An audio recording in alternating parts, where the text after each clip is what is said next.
নমস্কার বন্ধুরা, শ্রাবণী রান্নাঘরে আপনাদের সবাইকে স্বাগত জানিয়ে আমি প্রতিদিনের মতো আবারও আজকের একটা রান্নার ভিডিও নিয়ে আপনাদের সামনে চলে এসেছি। আজকের আমি আপনাদের সুজির গোলা রুটি বানিয়ে দেখাবো। আশা করি আপনাদের ভালো লাগবে। তার জন্য আমার পুরো ভিডিওটা আপনাদের দেখতে হবে। আর দেখা শুরু করার আগে একটা লাইক দেবেন, ভিডিওটা সম্পূর্ণ দেখে সুন্দর একটা কমেন্ট করবেন আর শেয়ার করতে ভুলবেন না। তাহলে চলুন আজকের আমি এই সুজির গোলা রুটিটা কিভাবে বানাচ্ছি সেটা আপনারা একবার দেখে নিন। সুজির গোলা রুটি বানানোর জন্য প্রথমে আমি এখানে দেখুন এক বাটি সুজি নিয়ে নিয়েছি। এখানে কিন্তু আমি এক বাটি সুজি নিয়ে নিয়েছি। এইবারে আমি একটা বড় বাটি নিয়ে নিলাম, বাটির মধ্যে সুজিটা ঢেলে নেব। দেখুন এখানে কিন্তু আমি বাটির মধ্যে সুজিটা ঢেলে নিয়েছি।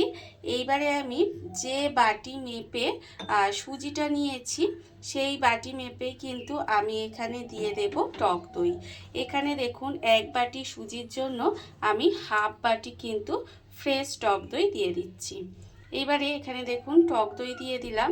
এবার আমি এর মধ্যে দিয়ে দেব আন্দাজ মতো নুন। এখানে কিন্তু আন্দাজ মতো নুনটা আমি এর মধ্যে দিয়ে দিলাম। আর দেব আমি এখানে অল্প সামান্য একটু চিনি। এইবারে এর মধ্যে দেব অল্প একটু জল। দইয়ের বাটিটা ধুয়েই অল্প একটু জল আমি এর মধ্যে দিয়ে দেব। খুব বেশি কিন্তু জলের মধ্যে দেওয়া যাবে না।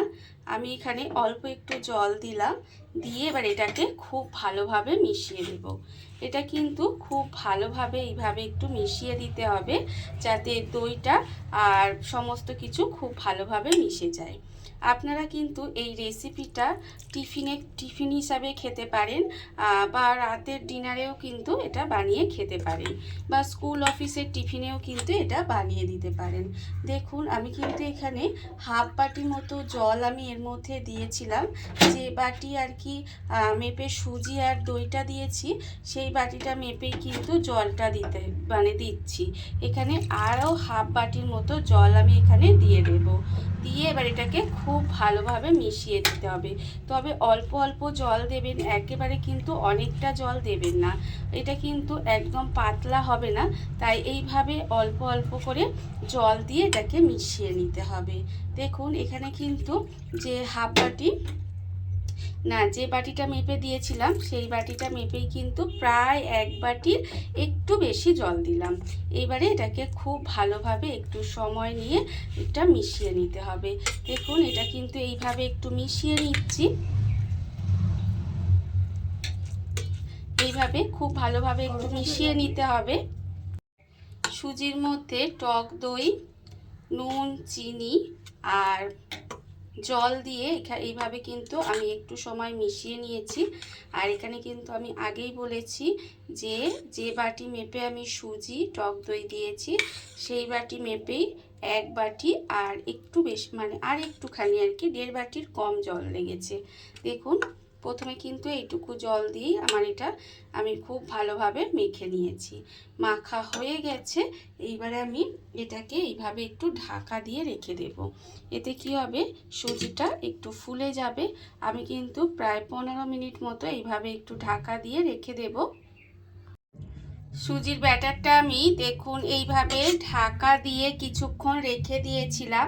এটা কিন্তু এইভাবে প্রায় 15 মিনিট মতো যদি ঢাকা দিয়ে রাখেন তাহলে দেখবেন এখানে দেখুন সুজিটা কিন্তু অনেকটাই নরম হয়ে গেছে আর ফুলে উঠেছে। এইভাবে কিন্তু একটু 15 মিনিট মতো এটাকে রেখে দিতে হবে। এইবারে আমি এর মধ্যে দিয়ে দিচ্ছি দেখুন পেঁয়াজ কুচি। এখানে কিন্তু একটা মাঝারি সাইজের পেঁয়াজকে একদম কুচি করে রেখেছিলাম, সেই পেঁয়াজটা আমি এখানে দিয়ে দিলাম। আর দেব এখানে কাঁচা লঙ্কা কুচি। কতটা ঝাল খাবেন সেটা বুঝে কিন্তু কাঁচা লঙ্কা ব্যবহার করবেন। এইবার দেখুন এটাকেও কিন্তু খুব ভালোভাবে মিশিয়ে দেব। বাড়িতে থাকা খুব কম উপকরণে কিন্তু খুব চটজলদি এই রেসিপিটা বানানো হয়ে যায় আর খেতে কিন্তু অপূর্ব সুন্দর হয়। দেখুন এটা কিন্তু অনেকটাই ঘন হয়ে গেছে। এইবারে আমি এর মধ্যে অল্প একটু জল দিয়ে দেব, আরও অল্প একটু এখানে জল দিয়ে দিলাম। তবে বেশি পাতলা ব্যাটার কিন্তু এটা হবে না, যে একদম ধোসার মতো পাতলা ব্যাটার কিন্তু এটা হবে না। এই ব্যাটারটা একটু ঘনই হয়। দেখুন এবারে কিন্তু এই জলটা দিয়ে আবারও সমস্ত কিছু খুব ভালোভাবে মিশিয়ে দেব। এইভাবে কিন্তু এটাকে খুব ভালোভাবে একটু মিশিয়ে নিতে হবে। আর এখানে দেখুন এটা কিন্তু আমি একটু ভালোভাবে মিশিয়ে নিয়েছি, যাতে সমস্ত কিছু খুব ভালোভাবে মিশে যায়। এটা কিন্তু আমার মেশানো হয়ে গেছে। এটা দেখুন আমি খুব ভালোভাবে মিশিয়ে নিয়েছি। আর ঝালের পরিমাণটা আমি প্রথমেই বললাম যে আপনারা যতটা ঝাল খাবেন সেটা বুঝে কিন্তু এই লঙ্কাটা ব্যবহার করবেন। এখানে যেহেতু আমার বাড়িতে ছোট মেয়ে আছে, সেই জন্য আমি লঙ্কার পরিমাণটা কম দিয়েছি। এইবারে দেখুন এটাকে খুব ভালোভাবে মিশিয়ে নিয়েছি। আর ব্যাটারের ঘনত্বটা আমি আপনাদের দেখাচ্ছি, দেখুন ঠিক এইরকম হবে, একটু ঘন টাইপের ব্যাটার হবে। এইভাবেই কিন্তু এটা করে নিতে হবে। এটা মেশানো হয়ে গেছে। এইবারে আমি যখন এটা মেশানো হয়ে যাবে, তারপরে আমি এখানে দিয়ে দেব, দেখুন একদম অল্প সামান্য 1 চুটকি মতো এটা বেকিং সোডা। খুব বেশি দেওয়ার দরকার নেই, অল্প একদম একটু দিয়ে দিলাম। দিয়ে এটাকেও খুব ভালোভাবে মিশিয়ে দেব। এটা কিন্তু খুব ভালোভাবে মেশানো হয়ে গেছে। এইবারে দেখুন এইভাবে এটাকে সুন্দর করে এটা মিশিয়ে নিতে হবে। এবারে অন্যদিকে দেখুন এটা আমি খুব ভালোভাবে মিশিয়ে রেডি করে নিয়েছি। আর অন্যদিকে দেখুন গ্যাসটা অন করে একটা আমি তাওয়া বসিয়ে দিয়েছি। এইবারে আমি এর মধ্যে দিয়ে দিচ্ছি, দেখুন তাওয়াটা গরম হয়ে গেছে। এর মধ্যে দিয়ে দিলাম 1 চামচ তেল। খুব বেশি তেল কিন্তু এতে লাগে না, 1 চামচ মতো সাদা তেল দিয়ে দিলাম। দিয়ে তেলটাকে খুব ভালোভাবে মিশিয়ে দেব। এইভাবে কিন্তু তেলটাকে খুব ভালোভাবে এই তাওয়ার মধ্যে লাগিয়ে দিতে হবে। দেখুন এইভাবে আমি সুন্দর করে এটাকে লাগিয়ে দিচ্ছি। এইভাবেই কিন্তু এটাকে লাগিয়ে দিলাম। এইবারে আমি দেখুন এখানে যে ব্যাটারটা রেডি করে নিয়েছিলাম সেই ব্যাটারটাও নিয়ে নিয়েছি। আর এখানে কিন্তু তেলটাও গরম হয়ে গেছে। এইবারে এই ব্যাটারটা থেকে এর মধ্যে দিয়ে দেব, হাতায় করে এইভাবে দিয়ে দিতে হবে। দেখুন এইভাবে আমি অল্প অল্প করে দিয়ে দেব। দিয়ে এই হাতা দিয়ে এইভাবে একটু গোল করে দেব। যতটা সম্ভব গোল করা সম্ভব ততটাই কিন্তু এইভাবে একটু গোল করে দিতে হবে। দেখুন একদম সুন্দর করে গোল করে দিলাম। দিয়ে এবার এটাকে একটু ঢাকা দিয়ে দেব। ঢাকা দিয়ে একটু সময় এইভাবে হতে দেব। ভীষণই সহজ, খুব তাড়াতাড়ি হয়ে যায় আর খেতেও কিন্তু ভীষণ সুন্দর হয়। বাচ্চা থেকে বড় সবাই ভীষণই পছন্দ করবে। এইভাবে ঢাকা দিয়ে একটু সময় এটাকে রান্না হতে দিতে হবে। ঢাকা দিয়ে আমি এটা দেখুন এইভাবে কিছুক্ষণ রান্না হতে দিয়েছিলাম। এর ফলে দেখুন ওপরটা কিন্তু শুকিয়ে গেছে। ওপরটা যখন একটু শুকনো শুকনো হয়ে যাবে তখন কিন্তু এটাকে আস্তে আস্তে এইভাবে উল্টিয়ে দেব। দেখুন এইভাবেই কিন্তু আস্তে আস্তে করে নিতে হবে। এটাকে এইভাবে জাস্ট উল্টিয়ে দেব। উল্টিয়ে লাল লাল করে ভেজে নেব। আর অন্য দিকটার জন্য আরও অল্প একটুখানি অল্প সামান্য একটু তেল দিয়ে দিলাম। দিয়ে এটাকেও উল্টিয়ে পাল্টিয়ে আর ঢাকা দেওয়ার দরকার নেই। এবার এটাকে একটু উল্টিয়ে পাল্টিয়ে লাল করে ভেজে নেব। খুব অল্প তেলে কিন্তু এগুলো তৈরি হয়ে যায় আর খেতেও কিন্তু ভীষণ সুন্দর হয়। আপনারা কিন্তু এইভাবে যদি বানিয়ে দেন তাহলে দেখবেন বাচ্চা থেকে বড় সবাই খুশি হবে। আমি উল্টিয়ে পাল্টিয়ে কিন্তু এটা এইভাবে একটু লাল করে ভেজে নেব। দেখুন এইভাবে কিন্তু এটাকে একটু ভেজে নিচ্ছি।